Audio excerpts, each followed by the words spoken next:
Hi, I'm John Welsh. I work here at the Western Riverside County and City Animal Shelter here in Riverside, California. And we are open Monday through Saturday, 11 a.m. to 6 p.m. And you can check us out online on our website at www.rc for Riverside County, DAS for Department of Animal Services.org. And that website, rcdas.org, has some really cool new stuff. Dr. Druses, tell the folks about that. Yes, there is a portal to license your dog online that is available through a button, a rather unique button that John himself kind of designed. And we also have appointments available at one of our two spay-neuter clinics, the clinic here in the city of Riverside and one down in the city of San Jacinto. Those appointments can also be made online. And please check that website out, rcdas.org, and we look forward to you coming down and visiting us. When the animals first get here, they're taken off the truck and are examined by veterinary staff. And the exam is cursory in nature, not because we want it that way, but from a time management standpoint, it has to be that way. As a department, we impound about 50,000 live animals a year, and there is physically not enough time in the day to perform the type of examination that your pet would receive if it went to your veterinarian. The vets in the private practice spend a lot of time. They have a lot of time. We don't have that luxury. Oftentimes the animals they're not really liking the situation they're in when they get here and not very willing to have themselves be examined and vaccinated. But that's essentially what happens. It's a cursory examination to rule out any really bad things going wrong with them. They're vaccinated, dewormed, as indicated, flea and tick treatments. Maybe they would get a skin scrape if they have an area that might look like mange. Those types of exams are performed at that time. And then they are placed in their holding cage for their legally required stay here at the shelter before they transition then to the next phase in their lives here.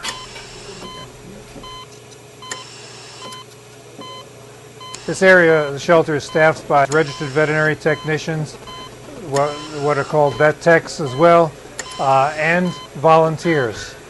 We can't do very much without the volunteers, and certainly appreciate their help. Well, Christopher is prepping the area just like for humans.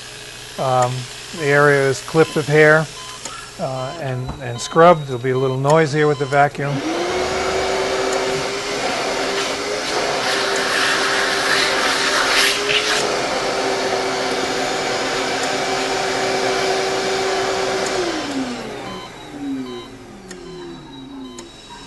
There's a process involved just like the human side, and strictly adhered to prevent infections.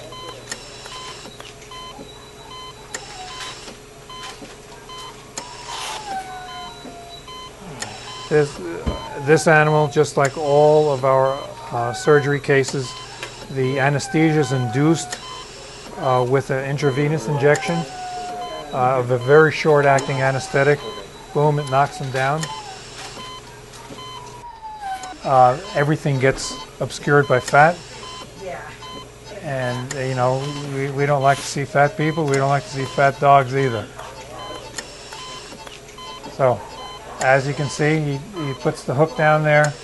Through lots of experience, knows exactly where to go and the tension, how it feels on the hook, and brings the uterus itself out the incision until it comes to the ovary, which was that structure in his right hand.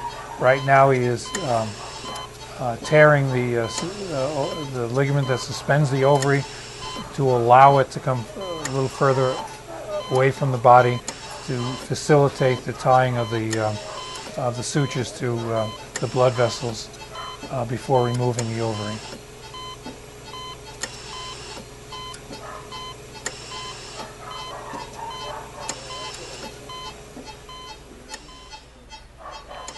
The age under which these procedures are done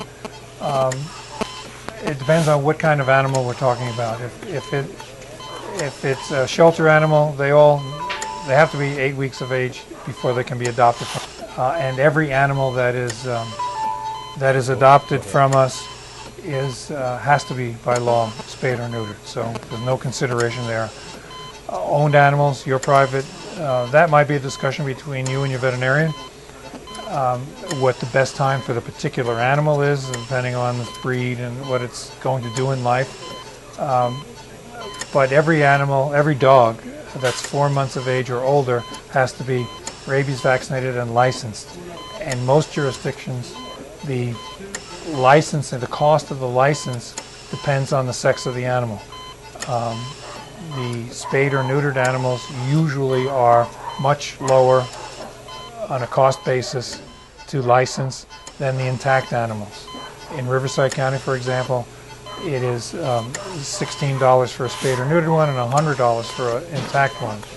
So oftentimes that would drive the time constraints as to when the animal would get spayed or neutered. So generally before 4 months, if one doesn't want to pay that, if you have no intention of breeding the dog or the cat, it doesn't make any sense really to wait any longer than 4 months. Now, individual owners, individual veterinarians may have differing opinions.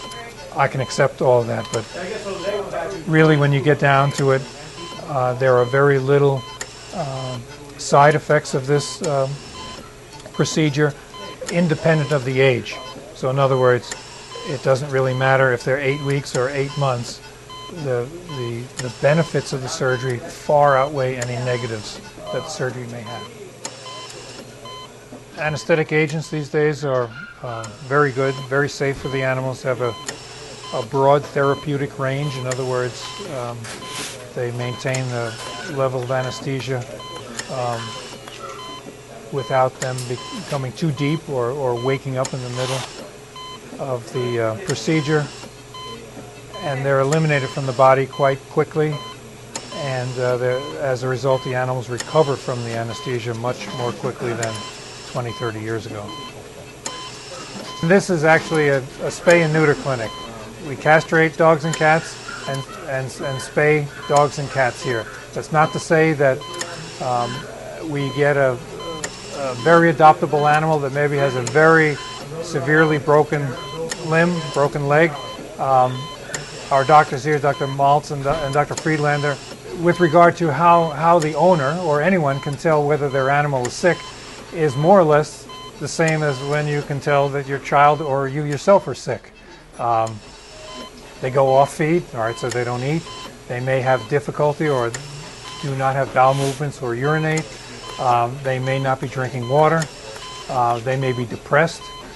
Any of those symptoms or those signs could indicate that the animal is ill.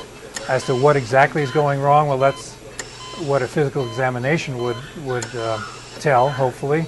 And it's the same with animals, just like it is with children.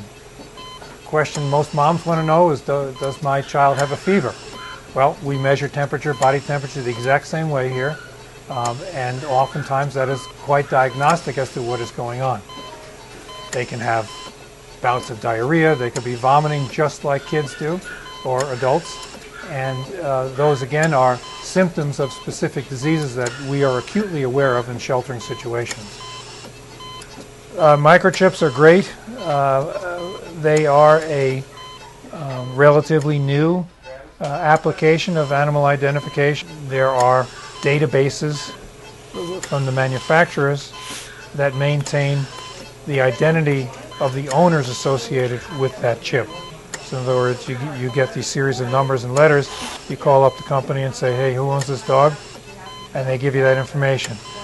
The chips themselves are about the size of a grain of rice, and they are embedded underneath the skin between the shoulder blades along the back. Travis is scanning now. Since all these animals, we don't know what the history are, they could already have a chip in there for all we know. And at various points in the process, we do scan them. This is the chip itself.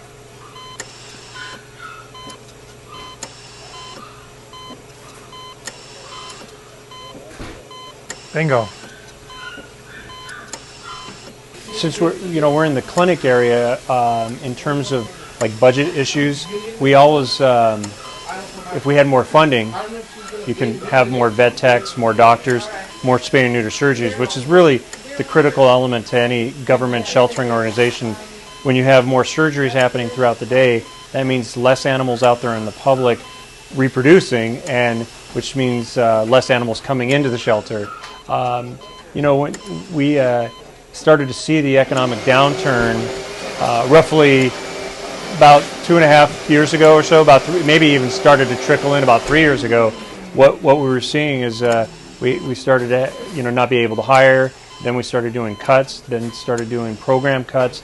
Then layoffs, and we've lost actually 46% of our manpower. We've lost almost half of the people that work for animal services, and so it's going to have an impact on the clinic because more people are wanting to get those valuable spay and neuter appointments. But this department, we only have so many slots that we can put people in. So sometimes it's frustrating if you're a member of the public and you want to get your pet fixed, and there's only a certain amount of slots available throughout the day. So they might have to seek, like a private vet, which might be a little bit more expensive. So those are all ways that the budget situation that Riverside County is in impacts the general pet owner. In this particular clinic, really, this is you can almost summarize it this way. All the activity that's going on all has to do with getting an animal altered, which is just one of the most critical elements that all our pet owners can participate in and help alleviate this pet overpopulation problem that is in Riverside County, it's in San Bernardino County, and it's beyond. It's in Orange County, it's San Diego County. Southern California has a huge pet overpopulation problem. So all this activity going on behind me, you've got animals getting snipped, they're getting spayed, they're getting neutered, they're essentially not going to be allowed anymore to reproduce. And so any pet owner that's brought their animal in to get fixed, we can't thank them enough. Any animal that of course gets adopted from our shelter is going to be altered, and that means it won't be able to reproduce a litter of puppies that is unwanted. So this is kind of like the magical zone in terms of the solution to just the pet overpopulation problem. This is where these doctors are, I think, performing a great value and a great service to our community. One of the ways that the budget crisis that Riverside County is dealing with, and of course some of our other fellow animal organizations that are municipal shelters or government shelters, especially on the spay and neuter battlefront, we used to be able to deploy our spay and neuter bus, which is this gigantic, almost looks like a recreation vehicle, an RV, that used to go into communities. And we'd go into places where we knew that there was a pet overpopulation problem, and we'd go straight into the community and say, here we are, would you like your pet fixed? And it took a lot of resources and staff time, and essentially if you deployed that vehicle to a community, it might cost like $5,000 just to run it throughout the day. You're talking about gas, you're talking about staff time, you're talking about medicines, but it was a huge success because we were going to where the problem was, and some folks, they own a dog that needs to be fixed, but they don't have the resources to bring it to the shelter, or they don't know where to bring it to because it's an education problem as well. So you bring that bus to the community, and it was so gigantic, it's hard not to see it in the community, and you're kind of inclined to stop and say, what is this bus all about? And we'd go into the community with bilingual speakers, so we could actually educate folks that maybe English wasn't their first language. So it was a valuable tool. The mobile spay and neuter clinic hasn't been deployed in probably more than a year, maybe a year and a half. And the staff that were doing it, and they really felt that they were actually part of a huge program that was going to mean more surgeries and less animals coming here. They really felt they were part of something special.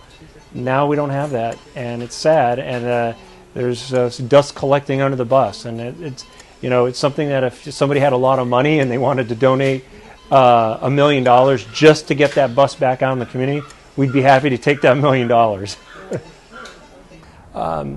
Just like what we're seeing in the dog and cat world, we also unfortunately are seeing some bad pet ownership in the world of horse care. We're seeing more abandonment of horses, and this started about maybe 4 years ago, right about before the economy really bottomed out in Riverside County. We were starting to see a lot more horse abandonment.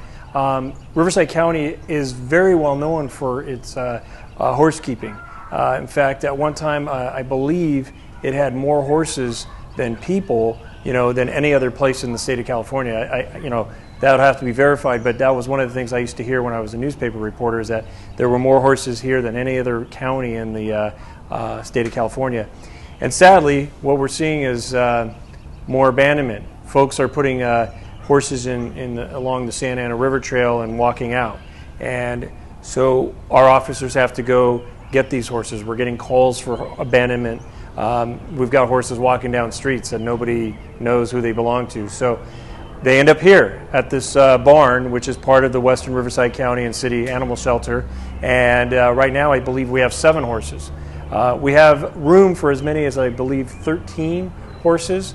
And sadly, some of these horses, they face the same fate as our dogs and cats. If there's not a home or somebody's willing to take on that horse, they also could possibly face euthanasia, because no one is willing to take in the responsibility of an older, aging horse that maybe isn't even rideable anymore. So, it's one of the sad things we're dealing with here in Riverside County.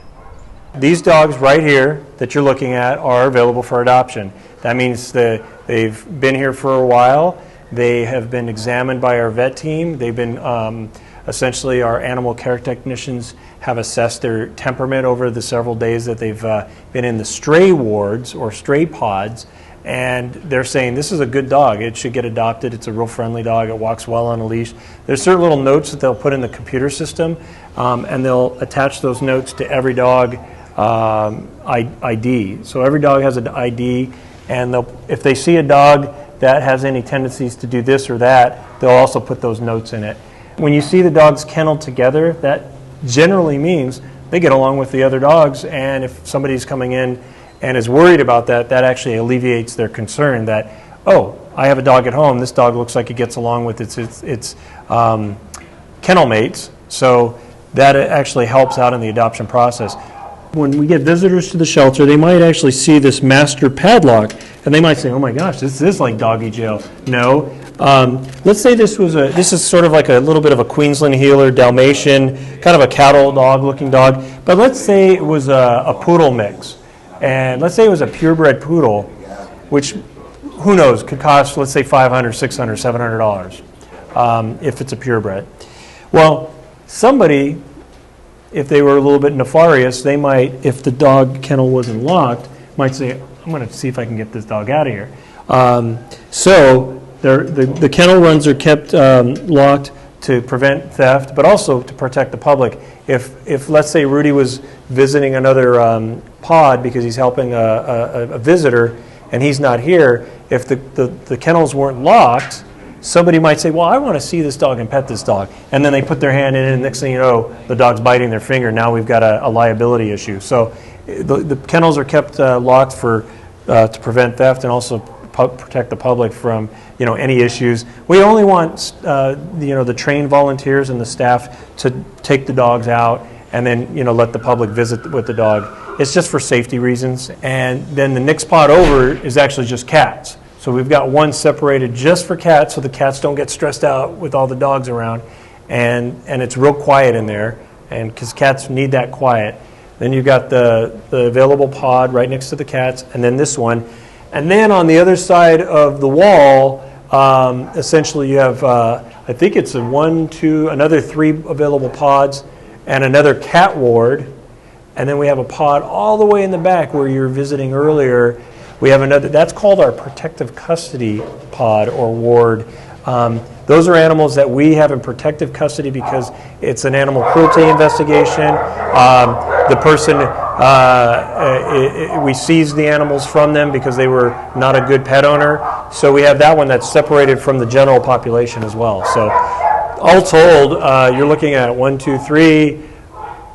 4, 4, 5, 6, probably about 9, I'm guessing, maybe 9 to 10 like different spaces for all the animals. We have several stalls in the barn, and we can keep up to 13 horses. In this case, right now, I think we have 7 horses, or I think it was about 7 horses on this day. That's pretty large amount of horses at our shelter at any one time.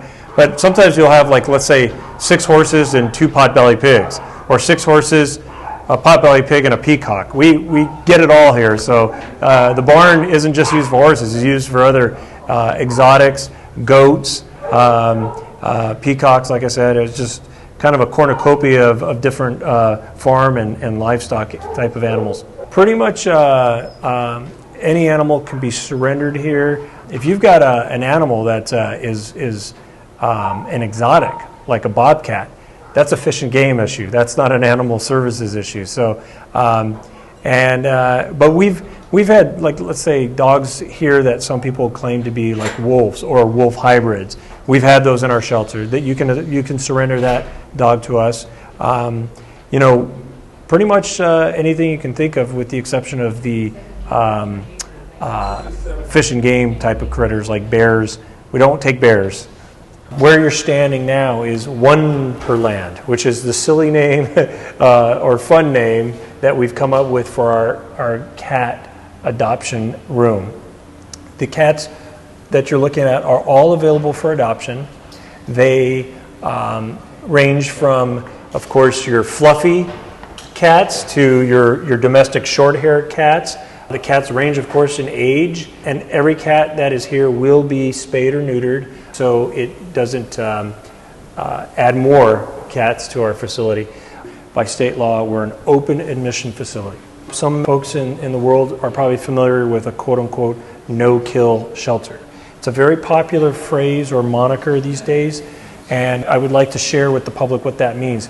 A no-kill facility means that the shelter can limit how many animals they have, because they're a nonprofit facility that probably, if they have, let's say, 20 cats and 20 dogs, they don't want more than that. They can say, you need to take it down to the pound, meaning us. And there is no faulting any organization for calling themselves a no-kill facility, but there are some folks in the community that will sometimes cringe when they find out, oh my goodness, what do you mean you're not a no-kill facility? And we try to educate the general population with the knowledge that we have to take every animal in. So with that, we have to have, sadly enough, euthanasia. There's no way around the sheer volume of animals that we deal with. We'd love to be a facility that has 0 euthanasia, but at this point it's not a reality. If somebody comes in with kitties or just one cat, we take it. We can't turn somebody away at the door. We're an open admission facility, meaning you come in with an animal or 2 animals and you say, yeah, I can't care for these pets anymore. Or you say, I found these animals on the street. We can't say to you, sorry, we're full. We have to bring them in. If we have kitties, the rule is this. If they don't have mama, we have to sort of tell the Good Samaritan, listen, the fate of these kitties is very gloomy because we don't have a mama cat to wean the babies. So we'd have to send them out to foster. And somebody would have to bottle feed all those kitties. And we've had that done. But we don't guarantee to the Good Samaritan that that's going to happen. Now, where I want to take you here is inside the cat community room. This is a real exciting feature where these cats are actually very lucky because they get a huge, playful arena. See, now, what you have here is a beautiful cat. He's in the cat community room, and he may get nervous because of all the visitors, but what's going on here is this cat has been determined to be a really, really nice cat that gets along with other cats. So what's happening is he gets to go into the cat community room, and he can roam around. He has a lot more playtime. Of course, they get all this room, and what do? They fall asleep.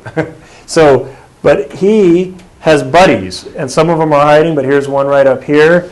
He's a nice guy, and see, and I think this one's been here for a while, but when they're not lounging around, they can pop through outside and lounge around on one of the ledges or this little tree trunk thing. They can climb and do what cats love to do. Here's a black cat's realizing a big, fluffy, actually sort of a calico mix, who essentially is hearing some activity and is wanting to know what's going on. Hasn't had a visitor today, maybe. This, by the way, is a female cat because it has a white band around. You'll notice the blue bands will be for male cats. Same for dogs and what? My name is Penny. I've been a volunteer here for about 2 months. The reason why I'm volunteering is because I'm actually going to school to become a vet student, and so it gives me experience with the animals and things like that. What I love about being a volunteer is to help out the animals and find them a home so they don't have to live here in the shelter, because even though we have a nice shelter here, it's not a pleasant place to live in a concrete cell. I recently adopted a 10-year-old Yorkie that was sick and he had no teeth, and we had to feed him by spoon, and we had to force feed him sometimes just because he wasn't eating on his own. Every once in a while one just comes in and it touches a spot in your heart and you just feel so bad for it. And he's an old dog. Like, I don't want him living here for the rest of his life, and no one else probably would have adopted him. And so I just took him in. That dog on the chair is Tallulah. Tallulah was a shelter dog and a sweet dog that got adopted here by Candace McGrew, who oversees our volunteer program. And there's a little small one on a pillow that's probably a foster pet, and one's sleeping, the other one's sleeping on the chair. But the dogs basically become the bosses of the office. Well, we really hope you enjoyed your tour of the Western Riverside County and City Animal Shelter here at 6851 Van Buren Boulevard. That's 6851 Van Buren Boulevard. And we are also available by phone at 951-358-PETS or 358-7387, 358-PETS for those that can remember that easier. And check us out online. Dr. Drusi, would you like to end with anything pertinent? Well, that would be at rcdas.org. Yes. And as always, we and many of, or most or all of the animal shelters and animal jurisdictions in the city and state of California, we appreciate responsible pet owners. Those are pet owners that vaccinate their dogs for rabies, that purchase licenses through their jurisdiction, that spay and neuter their pets to help stop the tide of unwanted, overpopulated pet animals in the state of California. And most important of all is microchip your dog or cat so that we, Animal Control, can get that pet back to you as quickly as possible. Well, again, thank you for taking a moment to enjoy this, and we look forward to seeing you here at the shelter soon.